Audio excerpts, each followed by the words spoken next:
भारत कधीच जगाचं नेतृत्व करू शकत नाही.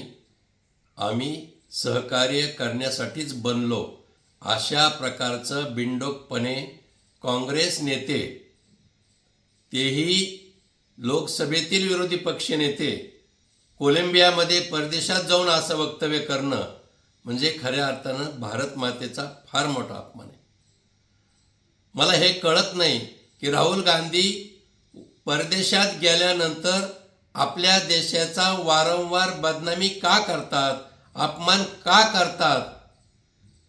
हे राजकारणच किती बालिश आहे.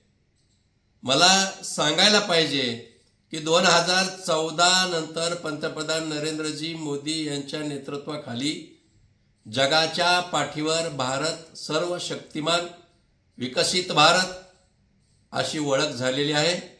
आणि म्हणून त्या दृष्टीनं आपल्या देशाची वाटचाल देखील चालू आहे.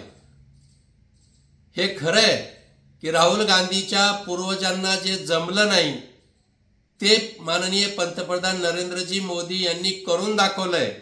आणि हे सहन होईना म्हणून हे महाराज बाहेरच्या देशात गेल्यानंतर आपल्याच देशाविषयी गरळ वक्तात, याचा मी निषेध करतो.